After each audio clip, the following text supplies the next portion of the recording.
I think so. Spark is, like I said, always been a Smash scientist, or really, just somebody scientific in general. Will favors the data. The amount of hours he spent labbing Cypher and Valorant, my goodness. You know what I'm saying? Like he enjoys that. But props to him. More that we hope to see from him. Of course, he would have to go up against Titans like Lima and Jonhy in this grand finals. They find themselves fighting for first and second. And last time I believe these two had this matchup, it was Jonhy on top. Wow. Big for him too, right? Because for a while this was kind of a ghost that Jonhy was chasing for a while, right? Right. That This Lima was the dark horse for him. Yeah, this was a tough one for him. But I mean, hey, Jonhy is the current #1 in DFW. Lima is of course a former #1 in DFW. So to see two Titans, I mean, recently #1, right? Right. Even when Lima's not on the PR, it's certainly not because he's not good enough. It's because he hasn't been active. And you would question, right? Where does he end up if he's active? This is kind of the match between the two guys that are at the top of the game in this region.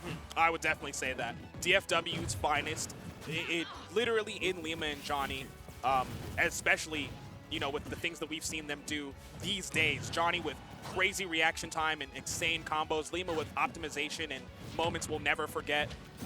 It's just, of course, we would see them fighting them out in grands. Yeah, and Jonhy finding such a groove in this matchup with Sephiroth, right, against the Bayonetta, because he's got quite a few characters at his disposal, but the Sephiroth has really been, it's been a good fit for him here. I think it's found the home, A lot of Sephiroths, Jonhy included.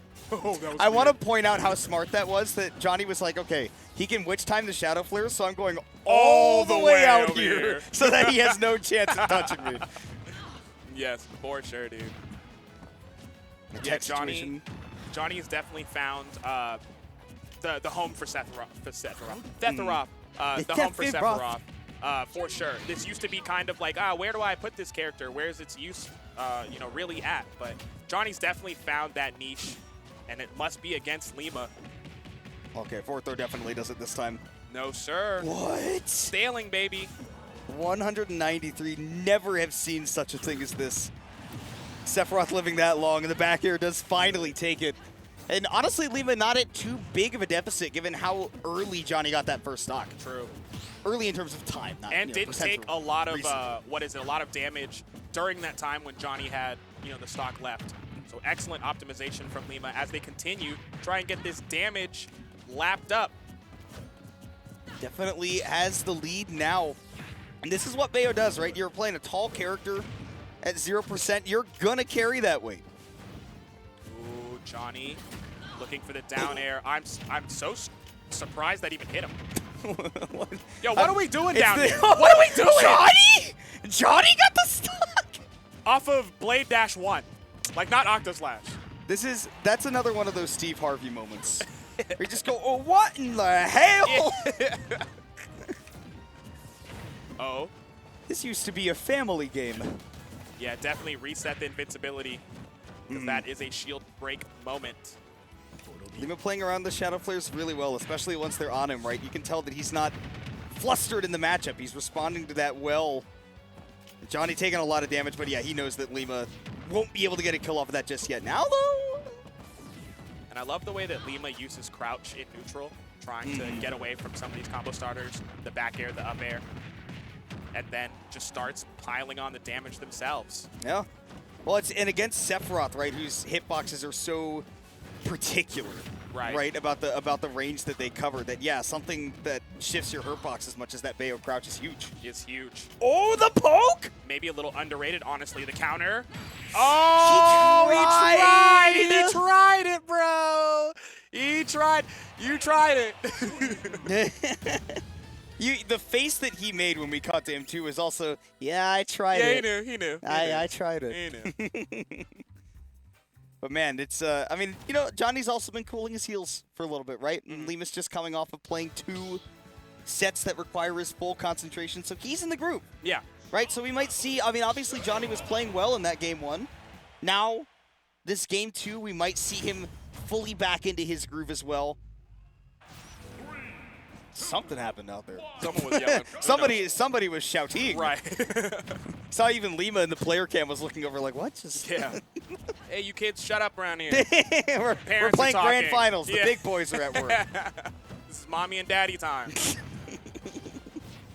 Go to your room. Lima trying to do just that with that forward smash. Yeah, if Jonhy had tried to go above with that Octo Slash, that would have been curtains. Ooh, that was cute.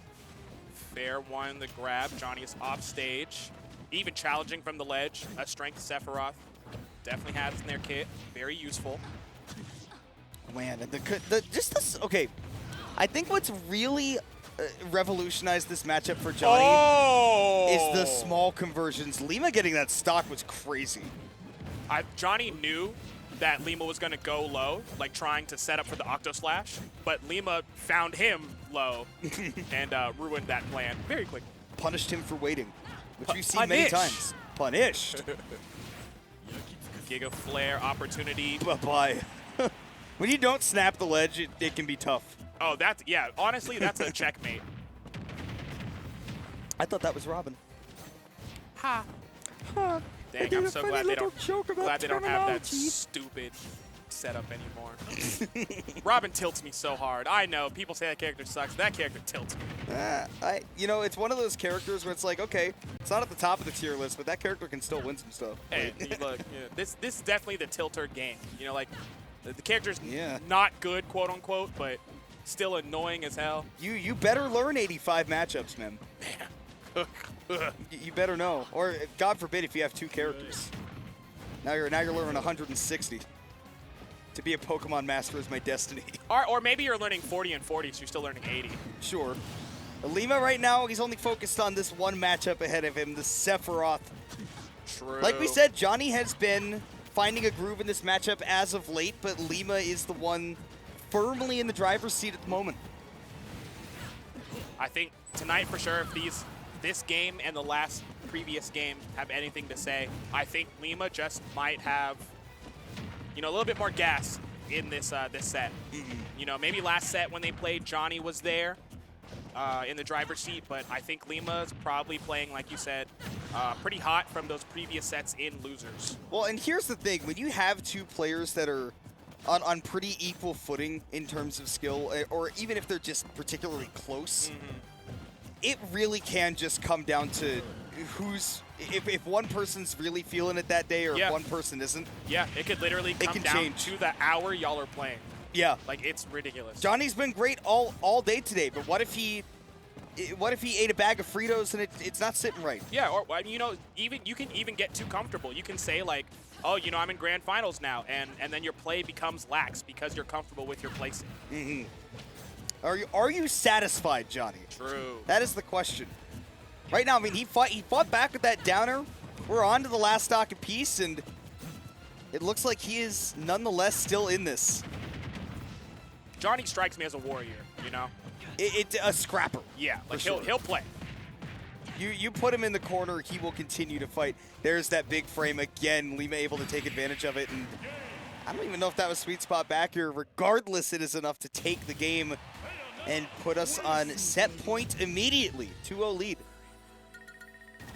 I kind of foresaw this would be a reset. Lima has that effect. Right, at least be a reset. It has.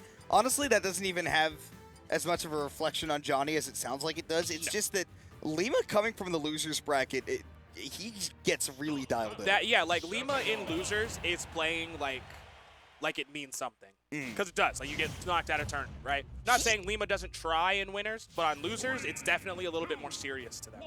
If there's one thing I know about Lima, oh my God, does he hate to lose. Man, right? That's what I'm saying. This guy hates losing. And I know that, like, that sounds obvious to people. They're like, yeah, nobody likes losing, doofus. No, but some people take it personally, you know. There is like a, yeah, like you said, it's personal for him, right? There is a very deep-seated, like, need very to... poisonal. True competitors, Ew, right? that was almost a nasty conversion from Lima. The double reverse up air. The stuff he's been doing off of Witch Time as the months go on just continues to impress me. Well, that was like Lima's claim, like back in Smash 4. Like, that's how everybody came to know Lima. was like the Witch Time guy. He was landing ridiculous combos and conversions off of Witch Times. And he found them so often too, right? Yeah, well, I mean, I think he literally created them himself, you know? Like, people didn't know what to do off of Witch Time except smash attack or, you know, do some other stuff. But he would be out there going for up tilts, setting people at weird angles that set up for combos we had never seen before. So don't get it twisted. Every Witch Time for Lima is an opportunity to see something crazy. Well, and I still think that's what stands out about his game, right? Is that in particular, he's talked about this before, that the number one thing that he considers important is to break down his opponent's defense when he's playing the game. And I think that does go into the Witch Time a little bit, because he uses Witch Time not defensively but offensively. Yes, for sure. Like, he'll put you in a situation where he's breaking apart your defense to find the moments in which you're going to swing back at him, right? Lash back out. And that's when the Witch Time comes out. And so much easy thing about counter being a defensive thing, but not for Lima. Yeah, well, I mean, you know, the thing about fighting games is that a move does not have an inherent design most of the time, you know? It is a move that is designed a certain way, but it's not specifically always meant to be used a certain way. That's just how we perceive the moves. Welcome to fighting games. Yeah, exactly. Sometimes you got something that, you know, is defensive that has offensive capabilities, or something that's offensive that has ridiculously defensive rewards. So, you know, Lima is definitely that player I know who will find those moves and push them to the limit. It's impressive what he does in that sort of creativity way. But then again, you know, we haven't been talking about this match in particular. Jonhy has really solidly been adjusting that defense so that Lima's not getting the craziest conversions, even on Battlefield, where we have seen before, right? Very comfortable here as a Bayonetta, but Jonhy has really been stuffing out his game. Yeah, I do agree with you on that. Jonhy has been finding ways to get around some of these setups, some of these, oh, get shot. You know, shot. Little John is in the club right now. Lil Jonhy. Lil Jonhy Lil Jonhy just left the club. Can he win the game with this Sephiroth? Yeah! What? Uh-oh! Oh, yeah, I was about to say that. I saw the up B. It's the only thing I can think of. Oh, wait, the Giga Flare. I thought that would do it for sure. Me too. Oh, refresh Is he it? gonna throw it or not? It's just flashing colors back and forth. Flashing lights. All of the lights. Kanye, don't DMC this. Yeah, don't worry, Kanye. We're still talking about Lil Jon. Yeah. It has nothing to do with you. All right, Jonhy has to get back on the stage now, right? The momentum is in Lima's favor. Yeah, this is dead even in terms of the percents, the stock counts, everything. This is Lima's time. That was very scary. Jonhy almost got that stock. He needed one more hitbox, I think. Okay.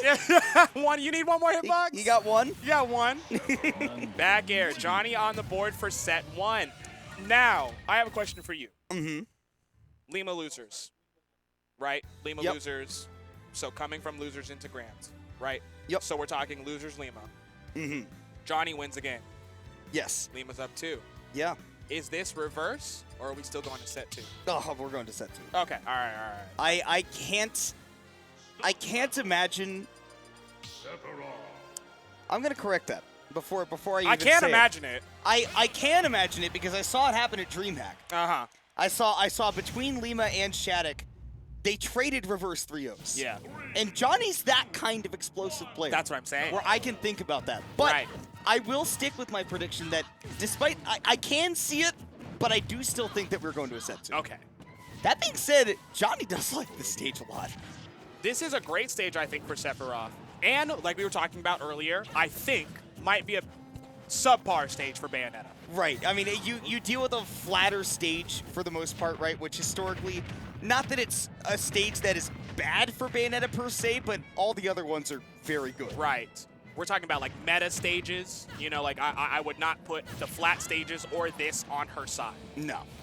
Definitely one that I would think is Jonhy favored, and it's looking like it right now. That forward tilt with that slashing middle sweet spot taking the first stock.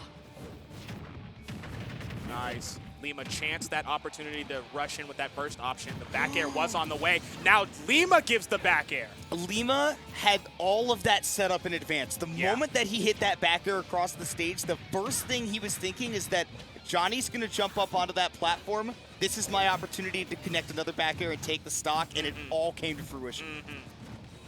Because otherwise you're going to the ledge willingly against Bayonetta. Not that Sephiroth hates being against the ledge, but you'd rather land on stage. And he barely gets out, somehow. Wow, I'm honestly surprised Jonny is playing with their second stock still. That should be gone from the way that should be that gone. looked. Real talk, yeah, like we watched the same sequence. I could have sworn he was done. But this is the caliber of players that we are talking about. Lima and Jonny always find a way to slip between each other's defenses. The added thing is, right, these are two players that adapt. They are not going to just stick with one game plan the whole way through. In fact, they probably don't even, they really probably only go into most sets with a rudimentary game plan and then say, I'm going to have to adjust so many things on the fly anyways. Right. That I'm just going to say, here's a basic thing to start with. We go from there. And I think that's smart. I think every player should do that. If you're wondering why your game plan isn't coming through, or you're not working off of something, it's because you're not leaving the spaces to adapt. If there or were be flexible. If there were objectively correct choices, we would be playing a single-player game. Right, right. This is human-to-human interaction. Your opponent is also thinking. Giga Flare. No connection. Lima right now has Jonny onto the last stock, still barely has his second one intact. But he's looking to reset this bracket expeditiously. Wow, these bullet climax, bullet, there's a lot of L's in this thing. Yep. Bullet climax nair. Yeah. Popping Jonny twice for releasing shield too early. But he did manage to find the back air for the stock, and now this is the opportunity for Lima to take this to the next set, or Jonny to continue his reign of terror. Honestly, the moment that Jonny gets one hit, anything can happen. He's got the wing still, too. I think he tried to go for a counter there. He did. I think so. Because we've seen him really tuned in. We've seen him really tuned into the ways that Lima has been using these ABKs. That was one of the situations, but hold on.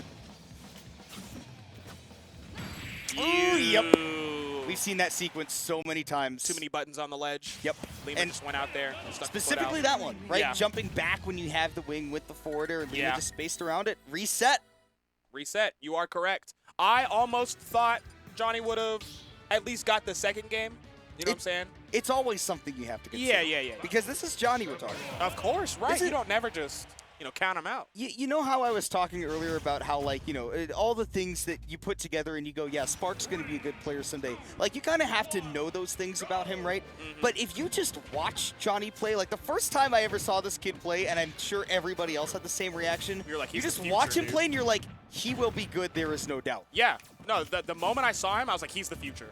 It's like watching somebody like 6'10", 230 pounds hit a home run like 470 feet or something, and you're like, oh yeah, that'll play. Right. Yeah. That looks good to me. The game's changed. Yeah. You got a spot on the roster. Let me find out some 6'10" dude is knocking homers, because that team is going to the finals ASAP. That team is leading the American League because they have two of those guys. God dang it, dude. Jonny, though, right now looking for that early stock with the down air, right? Wait, they're both 6'10"?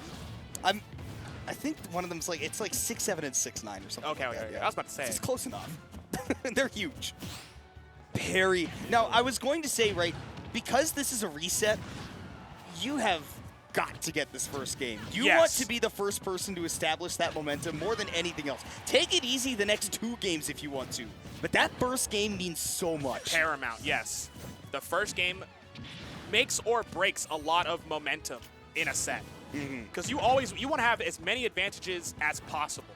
If you play the first game slow, you get all that time to gather data, you know what I'm saying?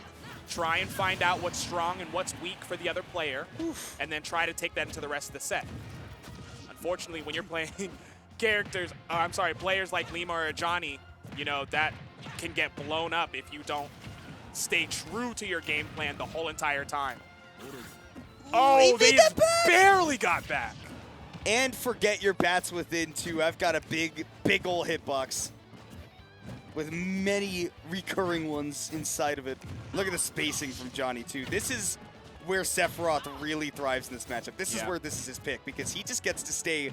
His sword reaches that Bayo burst range. That's crazy. Nonetheless, the jabs from Lima evening up the stock count 2-2, but I was going to say, well, he's working from a deficit. It's Bayonetta. He's going to make it up. Yeah. Don't you worry. Now, lead is what Sephiroth wants. It does make their kit a little bit more threatening as you have to go and close the distance yourself instead of him. But Bayonetta does not have a problem closing the distance. So these leads are going to have to, you know, turn into something different for Jonhy. It's not going to be as free, and I think he knows that. It's just very hard to dissect Lima. He is, again, like, just always making the next adjustment, and almost got the kill off of that, too. Yeah. Forward throw, get Sephiroth back off stage. Yep. Charge up that bullet climax, which does force Jonhy to go low, and man, the way that these two trade stage control so quickly is fascinating to me. Yeah. Like that right there. Jonhy had a ledge trap. Never mind. Actually, Lima just killed him right from the ledge. And then Jonhy just did the same thing right back. It's hard to establish, you know, a solid pace when it's these two playing, because they're trading blows. Yeah. And even the assumed pace is not the real pace. You know, it might be bait, you know, it might be a feint attack, and both of these players are very good at doing those things. I mean, Jonny's movement, you better believe that there are going to be some feints in there. And Lima's decision making can be crazy. You never know when he's actually vulnerable. He is one of the hardest people to get a read on in the game and outside of it, but read this, the boot to the head. Read it and weep. Read it and weep, exactly. I mean, and we hadn't seen Lima do that, like, fast fall aggressive edge guard once. It did normally been, I'm going to float down, I'm going to wait for you to make a decision, I'm going to, like, pepper back and forth trade with you. That time, he just swanton bomb back aired. Yeah. Got the first game, a critical first game. I love to see it. Deep edge guards from Lima will always see those kind of things, but just the action of sealing the game out when you know you've got, like, the checkmate situation, that kind of play, paramount in Lima's toolkit. He is not afraid to take the opportunities that are in front of him to their maximum limit. Yeah. I mean, he'll even risk things that may not have, like, the greatest return, you know, just to see if it'll hit. Like, would you get hit by this? Because he has confidence that, one, that he will hit it in the first place, but even if he doesn't, that he has the chops to get himself out of a hairy situation afterwards. Like that right there, all the way off stage, he said, no, I'll just take my time. I'm going to be low on resources, but I think I can get around this. Yeah. Oh, excellent patience. Yep. The quick turnaround.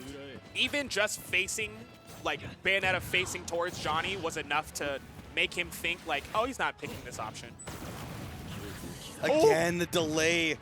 Lima has been playing around that Giga Flare better and better every time.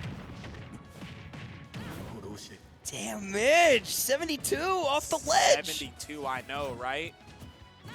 25 more cents, almost have $1. And if he wins, he'll have much more than just $1. It'll be stacked for sure. Lima, no stranger to taking the prize pools here, but Jonhy wants a piece of the pie himself. The biggest one. Yeah, it's large slice. I want Lima's slice, is what he's saying.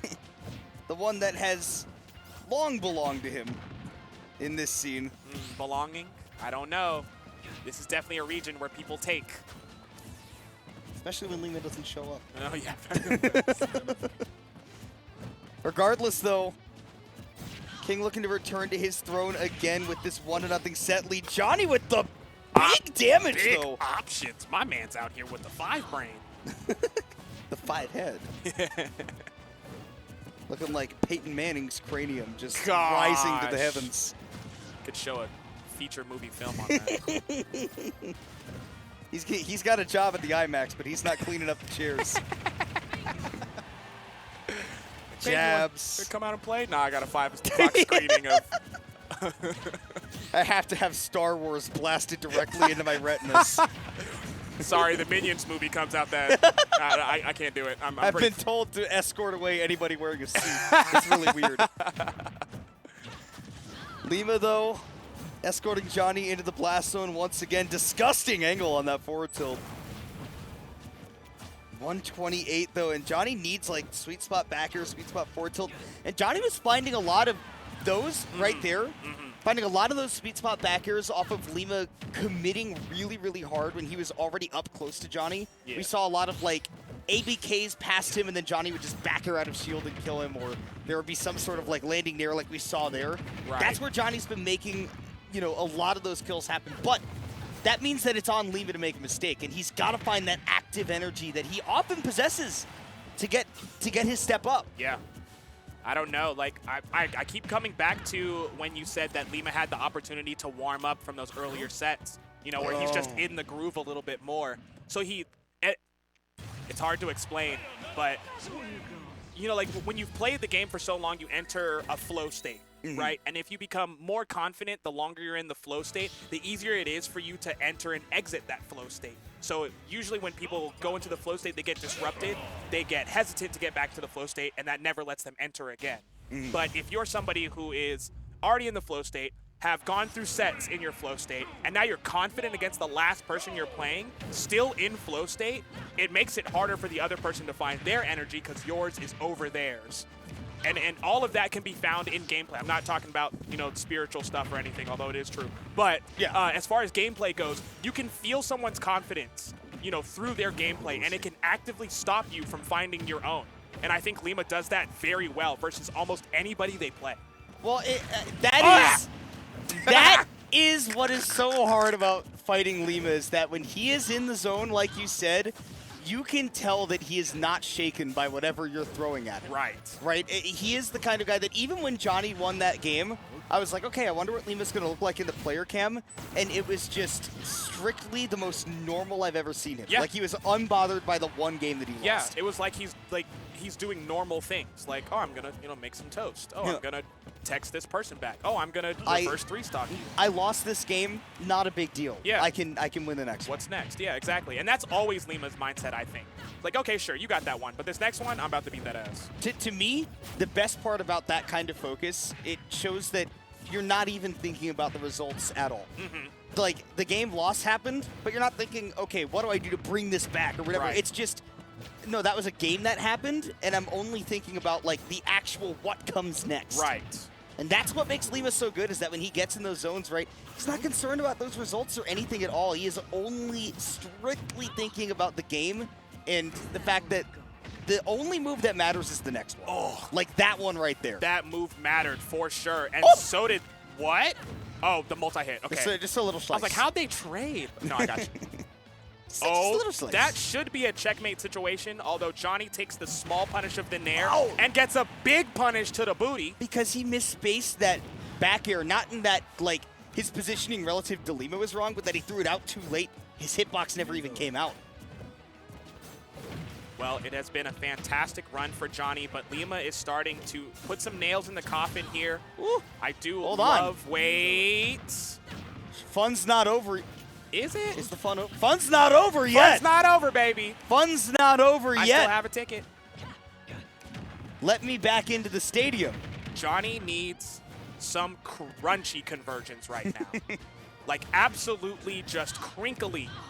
We need a toss Lima off the stage, force a low recovery, and hit him with something big. Like suicide, down air, suicide, octo slash, I don't know. Or something on stage would be fantastic. Going deep with the back air, right? We saw Lima do that earlier. Jonny certainly could return the favor right now. The wing is now online, so it's definitely possible, but Lima is just throwing hands. Oh, great recovery, though. Recover twice, though. Get on stage, though. Ooh, we've seen that drift back forward air quite a bit. The sweet spot back air from Lima. 3-1 in Grand Final set 1, 3-0 to close it out in set number 2. That is how DFW's Bayonetta claims another Ultimate Shockwave. Another one, man. Another one. Yeah. Another one. Lima. Yeah!